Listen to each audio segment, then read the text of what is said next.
só, deixa aí, por favor. Isso mesmo. Nós vamos aqui falar sobre um homem chamado Paulo. Paulo, se nós pegarmos o contexto histórico ou a biografia de Paulo, ela é extensa, porque Paulo ele era fariseu. Paulo aprendeu na faculdade de Gamaliel, uma das melhores faculdades da época. Paulo tinha todo o conhecimento da Torá, da Tanakh, todo o conhecimento da Escritura. Além de Paulo ter todo o conhecimento da Escritura, Paulo também tinha conhecimento da filosofia. Ou seja, Paulo, ele tinha um vasto conhecimento. Então, Deus, sabendo como era Paulo, porque o temperamento de Paulo era um temperamento sanguíneo e colérico. Ou seja, Paulo era um homem intrépido, ele não temia nada. O que tivesse que fazer, o problema que viesse, ele encarava, porque Paulo ele era colérico e era sanguíneo. E Paulo, ele ali servindo ao Deus de Israel. Paulo, ele não tinha conhecimento nenhum de Cristo. Paulo, ele era um homem dedicado ao judaísmo. Paulo entendia que o cristianismo era uma seita. Porque os judeus, os fariseus, os sacerdotes, os principais da sinagoga, os zelotes, os essênios, todos eles guardavam a lei na sua íntegra. E Paulo também não era diferente. Paulo guardava a lei na sua íntegra. Haja vista que ele fala no livro de Gálatas, que ele era zeloso da lei, mas sem entendimento. Ou seja, nós podemos ser muito religiosos, ter muita dedicação, mas essa dedicação, se não tiver um conhecimento de Cristo, ela não serve para nada. Ou seja, torna-se uma religiosidade. E não é isso que Deus quer. Deus nos escolheu para sermos adoradores. Deus nos escolheu para sermos filhos. E Deus nos escolheu para sermos príncipe. Aleluia. E Paulo ali, meus amados, ele tinha uma missão. Paulo ali estava irado, porque ele queria acabar com a seita dos nazireus. Ele queria acabar com aquele povo que pregava um Jesus Cristo, que pregava um Salvador, que pregava um homem que era atípico, segundo a opinião de Paulo, a Deus que ele servia. E Paulo, ele vai aos principais da sinagoga, e ali ele pede uma carta. Ele pede uma carta para que ele fosse a Damasco e ali ele acabasse com todos os cristãos. A função de Paulo, o objetivo de Paulo, o intuito de Paulo era acabar com todos os cristãos ali em Damasco. Mas do que eu entendo isso? Aquilo que Deus chamou, aquilo que Deus separou, aquilo que Deus escolheu, ninguém consegue destruir. Aquilo que é de Deus, aquilo que Deus delegou, nem o homem, ninguém consegue parar. A Bíblia diz no livro de Isaías, capítulo 43, versículo 13: ainda que houvesse dia, eu sou, e ninguém há que possa escapar da minha mão. E operando eu, quem impedirá? Quando Deus opera, ninguém impede. Para Saulo também não seria diferente, porque Saulo queria acabar com o cristianismo, mas Deus tinha um plano na vida dele. Deus tinha um plano na vida de Paulo. Eu quero dizer uma coisa clara e objetiva. Quando Deus tem um plano na vida do homem, esse plano, ele vai ser concretizado. Esse homem querendo ou não querendo. Mas espera aí, pastor Júlio, que negócio é esse? Deus vai criar situações para que a vontade dele se cumpra, porque ele é soberano. No livro de Filipenses, capítulo 4, 13, 2, 13, diz assim, o querer e o efetuar pertence a quem? A Deus. Ou seja, ele é soberano. Quando ele quer, acontece. Quando ele não quer, não acontece. Porque existe duas vontades de Deus. A vontade permissiva e a vontade absoluta. Tem coisa que Deus permite em tua vida. E você mesmo se indaga, por que, pai, aconteceu isso? Por que, Senhor, aconteceu isso na minha vida? Essa semana aconteceu algo inesperado na minha vida, mas aconteceu. E eu dei glória a Deus e falei, Senhor, é segundo a sua vontade. Assim disse Jó, o Senhor me deu e o Senhor levou. Nós temos que ter consciência, porque quando Deus ele quer com a sua soberania, não tem ninguém que impeça o seu querer. Passarão os céus e a terra, mas a minha palavra não há de passar. A palavra de Deus não passa. E com Paulo não foi diferente.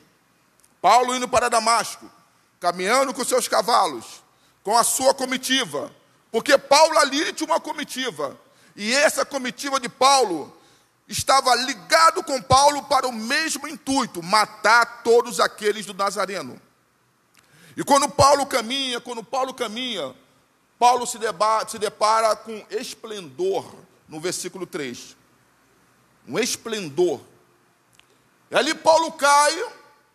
Quando Paulo cai, ele ouve aquela voz: Saulo, Saulo, por que tu me persegues? Duro é para ti calcitrar contra os meus aguilhões. Ou seja, quando Paulo ouve aquela voz, que os amigos deles ouvindo, mas ele viu o clarão, os amigos dele não viram esse clarão. E ali Paulo ficou atônico, porque ele servia a Deus. Ele falava de Deus, ele falava da lei mosaica, mas ele não tinha uma plena intimidade com Deus. Eu quero dizer para você, eu quero dizer para mim, que nós como igreja do Senhor, temos que ter uma plena intimidade com o Senhor. Quando nós entendemos, quando nós temos uma plena intimidade com o Senhor, as coisas acontecem. E o Senhor nos revela, o Senhor fala em nossos corações, dizendo, calma, eu estou contigo, nada escapa da minha mão, calma, eu estou segurando. Aí me faz lembrar o Salmo 46, versículo 10, quando o salmista ele fala bem claro, aquietai-vos e sabei que eu sou Deus, serei exaltado entre as nações, serei exaltado sobre a terra. E Ananias, Deus chama Ananias, Ananias, vai até a rua esquerda, lá tem um homem, chamado Saulo, e ali você vai colocar a mão sobre ele, e ele vai ser curado. Mas Ananias temeu. Eu pergunto para você, quem não teme? Um homem tinha plena liberdade, um homem que tinha fúria nos olhos, ou sangue nos olhos, um homem que tinha o objetivo de afixo, de acabar com todos os filhos de Deus. E Ananias, ele temeu. Eu também não seria diferente. Se Deus falasse comigo, vai ali, sobe naquele morro, ali tem um pior traficante, ele está com 2 fuzis, ele está com uma pistola, e você, pastor Júlio, vai pregar para ele. Você acha como eu ficaria? Ah, eu vou, Jesus, aleluia. Não, eu temeria, porque isso faz parte do ser humano. O ser humano, nós como ser humano, nós ouvimos notícias ruins, e essa notícia ruim, se nós não deletarmos de nossa mente, ela começa a trabalhar em nosso emocional, começa a criar um monstro, começa a criar uma quimeia, e esse monstro começa a querer nos travar. Ou seja, Ananias tentou travar, mas o Senhor deu um imperativo para Ananias, ou seja, a palavra imperativo é, não se pode voltar atrás. O imperativo que Deus deu para Ananias não era para que Ananias voltasse para trás, era para que ele andasse e fizesse a vontade do Senhor. Um homem cego, porque Paulo ali estava cego. Depois que Ananias colocou a mão em Saulo, Saulo passou a enxergar. Paulo passa a enxergar. Ou seja, não é uma visão, uma ótica só humana. Mas Paulo ali cai a escama da incredulidade e vem sobre ele uma visão espiritual. Eu creio que em nome de Jesus, o Senhor vai liberar sobre nós uma visão espiritual, uma visão de águia, uma visão além do infinito, uma visão que o homem comum olha, não dá, mas quando você olhar, vai falar, se dá sim, porque o Deus está me mostrando algo tremendo além disso aqui, porque o comum, ele tem uma visão comum, mas o espiritual, ele tem uma visão ampla. Qual é a tua visão? Qual é a tua visão? A tua visão é de 1 metro? A tua visão é de 2 metros? A tua visão é de 10 metros? Eu não sei qual é a tua visão, mas a nossa visão, ela tem que ser uma visão do impossível. Aquilo que você não consegue enxergar pelos olhos humanos, mas pelos olhos da fé, você já tem. Aquilo que teus olhos humanos não conseguem visualizar, os teus olhos espiritual conseguem visualizar. Aquilo que a tua mente não consegue imaginar, mas os seus olhos espirituais estão vendo. Essa é a visão espiritual. Quando nós contemplamos o espiritual, o natural ele cai por terra. O natural ele cai por terra. E Paulo ali, meus amados, ele passou a ter essa visão. E através dessa visão, ele começa a enxergar o além espiritual. Ele passa a entender que ele tinha um chamado. Eu vou repetir. Ele passa a entender que ele tem um chamado. Eu pergunto para você, qual é o seu chamado? O que você entende do seu chamado? Como você vê o seu chamado? Ou você ainda não percebeu o seu chamado? Ou você ainda não floriu o seu chamado? Ou a rosa de Saron sobre sua vida ainda não chegou? Todos nós temos um chamado.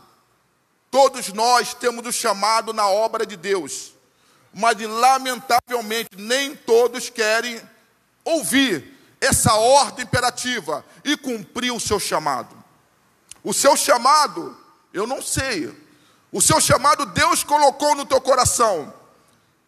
E Deus manda dizer, não brigue com o seu chamado. Não adianta brigar com o seu chamado. Porque é Deus que escolhe. É Deus que dá coroa. É Deus que dá unção. É Deus que faz o chamado. É Deus que capacita. Mas, pastor Júlio, eu tenho pouco estudo. Eu estou cheio de problemas. Eu estou cheio disso, daquilo. Amados, príncipe, princesa do Senhor, quando Deus chama, é Ele que capacita. Quando Deus delega, é Ele que levanta. Quando Deus prepara, é Ele que envia.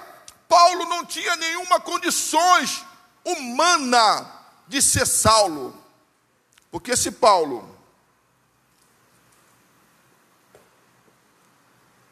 aparecesse na minha frente, Jesus perguntasse para mim, e aí, Júlio, o que tu acha de Paulo? Eu falei, Senhor, manda esse homem para lá, esse assassino. Nesta hora, quantos estão aí numa comunidade? Essa hora, quantos estão aí no morro? Quantos estão aí se preparando para cometer um delito e são eleitos do Senhor, são escolhidos do Senhor? E algumas vezes nós não entendemos. Como pode, Senhor, esse homem tão novo, tão tenro na fé, com pouco tempo, o Senhor usa ele de forma poderosa. Mas isso se chama, quero dizer para você, receba, disponibilidade do Evangelho. Qual é a sua disponibilidade? Qual é a sua disponibilidade? Isso se chama disponibilidade. Quando nós somos disponíveis para fazer a vontade do Senhor, não importa se eu tenho 1 ano de igreja, não importa se eu tenho 2 meses de igreja, não importa se eu tenho 3 anos de igreja, o mais importante, eu ser disponível para a obra de Deus. Eu ser disponível para a obra de Deus. E Paulo, ele não titubeou. Ele percebeu o seu chamado. Ele não se fez de rogado. Ele foi chamado e ali ele cumpriu. Ele foi. Ele foi. E ele percebeu que a única ordem que ele tinha que cumprir na sua íntegra, era cumprir a vontade de Deus. Quando nós cumprimos a vontade de Deus, pode vir todas as situações difíceis, mas tu vai olhar para a situação difícil e vai falar: olha, o Deus que eu sirvo está comigo. O Deus que eu sirvo está na minha frente. Quando você tem a convicção de quem está contigo, amados do Senhor, passará o céu e a terra, mas Deus cumprirá a vontade dele em sua vida. Deus cumprirá a vontade dele em sua vida. Não se preocupe, a preocupação é inerente ao ser humano, ou seja, é um sentimento que nasce conosco. São as preocupações disso, preocupações daquilo, o que eu vou comer, o que eu vou me vestir, será que eu vou conseguir um emprego, será que eu vou conseguir isso, fica no será, e começa a entrar nesse será, uma palavra que eu utilizo muito, conflito existencial ou conflito interno. O será,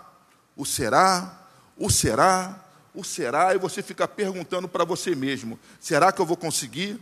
Será que Deus é comigo? Será que eu vou fazer aquilo? Será que eu vou ter aquilo? Será? Será que eu vou ser curado? Será que eu vou ser curada? Por que essa enfermidade? Por que isso? Por que eu perdi aquilo? Por que, Senhor, eu perdi aquilo? Por que eu perdi aquilo outro? Começa o conflito interno. E quando você começa a verbalizar, nesse conflito interno, o inimigo de nossas almas, ele ouve. E quando ele ouve, ele começa a falar, soprar ou tentar lançar seta. É mesmo, rapaz, tu perdeu. Que Deus é esse que tu serve? Olha, você como crente está enfermo. Você como serva de Deus está enferma. Você como homem de Deus perdeu aquilo. Você como mulher de Deus perdeu aquilo. Olha como é que está o teu casamento. Olha como é que está os teus filhos. Olha como é que está a tua finança. Olha como é que está a conta no banco. Está zerada. Ô rapaz, Deus está contigo mesmo? Aí começa. Aí você começa. Se você deixar ser levado pelo conflito existencial e pela voz que tenta soprar no teu ouvido, você começa a sucumbir. A sua fé começa a descer. Porque ali, entre o teu emocional, começa a ficar abalado. Mas quando você entende que o Senhor, Ele é contigo, mediante a situação que tu passa, aleluia, você começa a jogar por terra os conflitos existenciais, os conflitos internos, e começa a verbalizar: o Deus de Israel, Ele é comigo, o Senhor, Ele é comigo. Eu posso estar passando agora, mas isso aí não define aquilo que Deus tem para mim. Nada define nessa terra o que Deus preparou na tua vida. É isso que nós temos que ter um entendimento. Será o que você está passando é o ponto final na sua vida? Será que aquilo que você está vivenciando é o ponto final da sua vida? Na língua portuguesa, existe, na gramática, existe vírgula, ponto e vírgula, ponto continuação e ponto parágrafo. O ponto parágrafo, ele termina uma frase, um assunto para começar outro. Eu quero dizer que na sua vida não há ponto parágrafo, não há ponto final. Na sua vida, a vírgula de vitória, a vírgula, aleluia. Por quê? Eu estou passando situações, vírgula, mas o Senhor é comigo. Eu estou enfermo, vírgula, mas o Senhor me curou. Eu estou desempregado, vírgula, mas o Senhor abriu as portas. Eu estou passando problema, vírgula, mas o Senhor solucionou o problema. Mas isso é, aleluia, quando você tem uma visão, quando você coloca a sua visão em prática. E ali Deus fala para Ananias, disse-lhe porém o Senhor, vai, porque este para mim é um vaso escolhido, para levar o meu nome perante o gentio e os reis e os filhos de Israel. Eu quero dizer para você que o Senhor te escolheu para uma obra. O Senhor te toma posse em nome de Jesus. O Senhor te escolheu para uma obra. O Senhor te escolheu para o ministério. O Senhor te escolheu para fazer a vontade dEle. Aleluia. Aleluia. Faz-me lembrar ali de Eliseu. Eu poderia falar sobre vários personagens. Davi, que estava apacentando as ovelhas, não é isso? Davi estava apacentando ovelha. Eliseu estava com a junta de boi. Gideão estava malhando trigo no lagar. Você observa que todos esses homens, quando ele ouve a voz do Senhor, ele, pronto, Senhor, estou aqui. A sua vitória, a minha vitória, a nossa vitória, ela tem um contexto esse de obediência. Obediência. Brigar com a vontade de Deus é perca de tempo. Brigar com aquilo que Deus quer na minha vida é perca de tempo. Quando você luta contra aquilo, contra o que Deus tem de melhor na tua vida, é perca de tempo. É perca de tempo. Portanto, meus amados, em nome de Jesus Cristo, cumpra o teu chamado. Eu quero aplicar aqui 3 situações que eu vejo em Paulo. Eu vejo em Paulo, quando Paulo, ele se disponibilizou. Eu vejo Paulo num sistema muito obediente. Primeiro, não desista do seu chamado. Não desista do seu chamado. Quantas pessoas estão desistindo do seu chamado? Ah, eu não aguento mais. É muita prova, é muita luta. Mas esquece, amado, esquece que tudo isso que nós passamos é para a glória de Deus. Porque Deus não perdeu o controle de nada. Nunca perdeu e nunca perderá. Se nós lermos no livro de Gênesis, capítulo 3, que é chamado para os hebreus de Bereshit, ou seja, o princípio. Gênesis é uma linguagem grega, significa princípio. Já os judeus, eles chamam de Bereshit, que é o princípio. Se nós pegarmos o princípio de Adão e Eva, Deus criou um plano para Adão e Eva. Houve ali um deslize de Adão e Eva, mas o plano de Deus não caiu por terra. Não caiu por terra. Ou seja, não desista do seu chamado. Desistir do chamado é covardia. Desistir do chamado é retroceder. Desistir do chamado é dizer, Pai, o Senhor não tem capacidade de me abençoar. Desistir do chamado é falar, Senhor, a minha vontade, ela prevalece com a vontade do Senhor. Existe uma palavra que o pastor Marcelo fala, que eu acho lindo. Pode me faltar tudo. Pode me faltar tudo. Mas que não falte Jesus Cristo sobre minha vida. O meu chamado, ele é preponderante. Ou seja, o meu chamado está acima da minha vontade. O que está prevalecendo na tua vida, amado? O que está prevalecendo em tua vida? A sua vontade ou a vontade do Senhor? Por muito tempo, eu tentei fazer a minha vontade. Por muito tempo, Eu tentei fazer aquilo que eu queria, aquilo que estava ao meu bel prazer, trabalhando para o Senhor, fazendo a obra do Senhor, mas eu queria que as coisas fossem do meu jeito. As coisas nunca será do teu jeito. As coisas nunca foi do teu jeito. As coisas é daquilo que Deus molda, prepara você para ser. Aquilo que Deus prepara você para ser. Se Deus preparou você como diácono, se Deus preparou você como pastor, levita da casa do Senhor, vai acontecer. Porque é Ele que molda, é Ele que trabalha, é Ele que transforma e é Ele que unge. Portanto, não desista do seu chamado. Desistir do chamado é perca de tempo. Ou seja, Paulo não desistiu. Se nós fizermos uma sinopse, ou seja, um resumo de toda a história de Paulo, o que Paulo passou, eu confesso, talvez eu não conseguiria. Eu confesso. O que Paulo passou,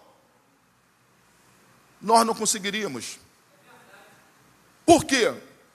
Porque Paulo era convicto daquilo que ele tinha na mente. Paulo era convicto naquilo que ele tinha no coração. Paulo, ele era convicto de quem o chamou. Você sabe quem te chamou? É retórica, não precisa responder. Você sabe que aquele que te chamou te capacitou? Não precisa responder.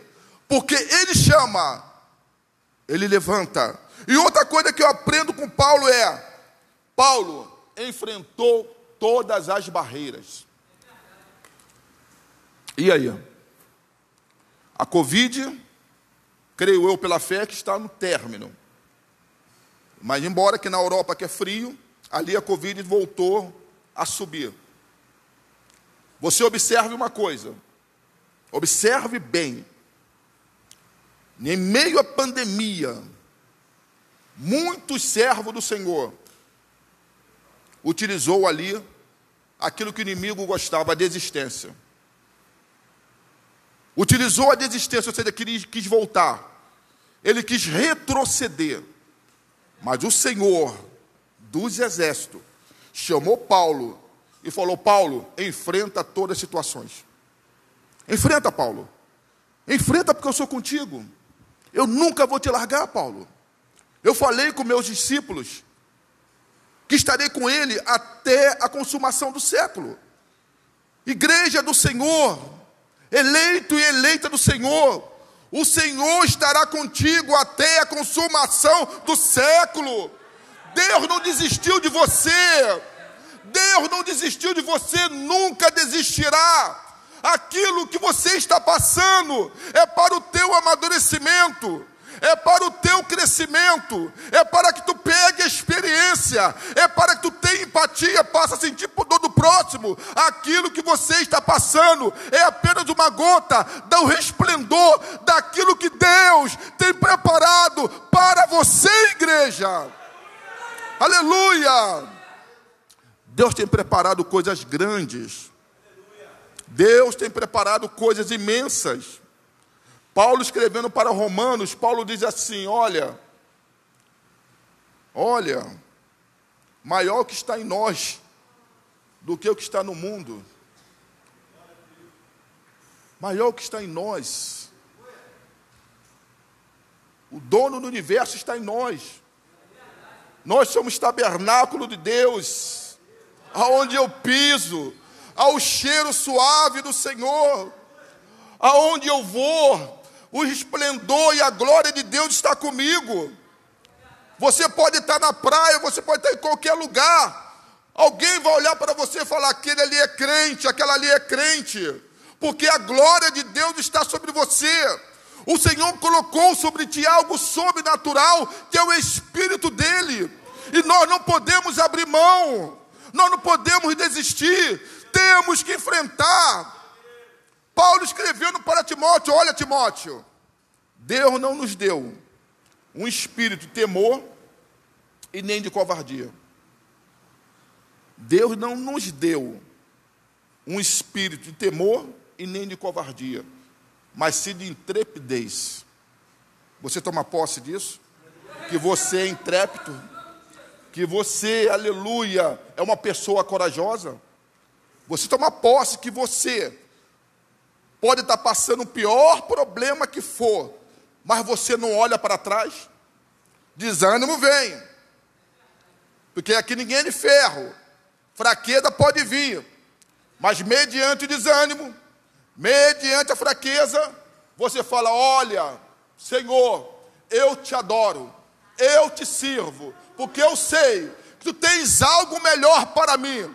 Se tu tens algo melhor para mim, a minha esperança está no Senhor. A esperança do crente, ela está no Senhor. Nós estamos vivendo aqui um período de eleição. E estamos vendo aquilo que talvez, não é isso, Guilherme? Talvez aquilo que nós queríamos que entrasse, não sei, é Deus que sabe. Mas pela fé nós cremos que Ele vai entrar. Mas independente disso, independente de governo, nós, como filho do Senhor, nós acreditamos e confiamos em Deus. Acreditamos e confiamos em Deus.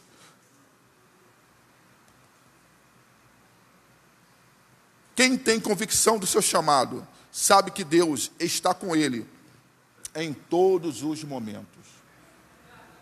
Em todos os momentos.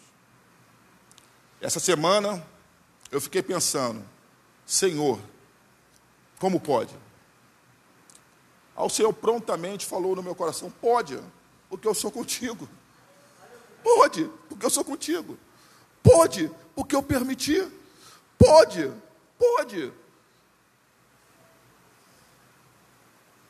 E essa pergunta talvez você deve estar fazendo no teu coração: Senhor, por quê? Paulo passou por momentos difíceis. Paulo passou por um momento tempestuoso. Paulo passou por um momento que a fé dele possivelmente, talvez, não sei, deve ter sido abalada um pouco. Mas enfim, Paulo, ele era um homem que tinha convicção.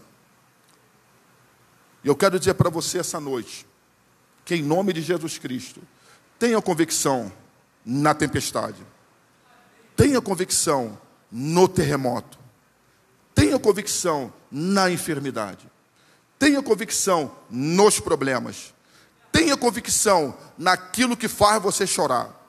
Tenha convicção, porque o choro pode durar uma noite, mas a alegria, ela vem pela manhã. Tenha convicção. Quando nós temos convicção, a voz estranha que tenta nos parar, ela cai por terra. Quando nós temos convicção, aquilo que tenta nos deter, não consegue. Quando nós temos convicção, aquilo que tenta nos desanimar, ela cai por terra. Em nome de Jesus Cristo. Que essa noite, a tua convicção, a tua fé, não esteja pautada naquilo que você vê, mas que a tua fé, a tua convicção, esteja naquilo que os teus olhos espirituais estão enxergando. Se você não consegue enxergar pelos olhos espirituais, fale com Deus: Senhor, fale com Deus. Senhor, eu quero enxergar pelos olhos espirituais. Pai, me ensina a enxergar pelos olhos espirituais. Pai, me ensina a enxergar o além. Pai, me ensina a enxergar o impossível. Eu sempre gosto dessa passagem. Sara estava ouvindo Abraão conversar com 3 anjos. E os 3 anjos fizeram uma promessa para Abraão. Mas Abraão tinha quase 100 anos. E a Sara tinha quase 90. Cessou o costume de mulher. Pela medicina, a possibilidade daquela mulher ter filho era 0%. Pela medicina atual, uma mulher com 50 anos, 45, está numa área de risco para ter filho. Quem trabalha na saúde sabe o que eu estou falando. Mas Sara, com quase 90 anos de idade, e ela ouviu aquela voz, aquela conversa, aliás, e ela riu. Qual de vocês, mulheres, não riria? Qual de vocês, mulheres, não... Que isso? Esses homens estão meio tantã. Qual de vocês, mulheres? Qual de vocês também não duvidava. Mas um dos anjos olhou para aquela mulher e falou: olha, haveria alguma coisa demasiadamente possível para o Senhor? Haveria alguma coisa demasiadamente impossível para Deus? Não há nada impossível para o nosso Deus. Não há nada impossível para o Deus que tu serve. Não há nada impossível para que Ele venha transformar a sua vida. Ele venha te dar aquilo que você anela, ou seja, deseja. Não há nada impossível para que Deus venha tirar você do pó e do monturo e fazer você assentar sobre os príncipes. Não há nada impossível para o nosso Deus. Não há nada impossível para o Deus que eu sirvo, para o Deus que você serve. Não há nada impossível.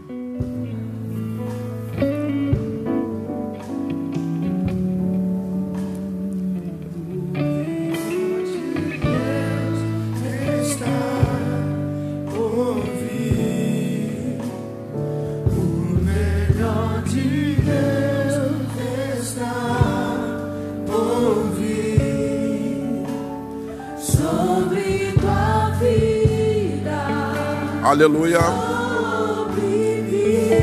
Que essa noite a graça de Deus,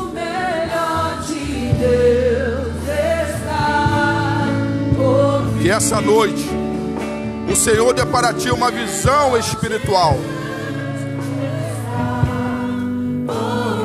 Que essa noite você saia desse local vendo o impossível. Aleluia. Sobre tua vida, sobre mim, o melhor de Deus está. Para terminar,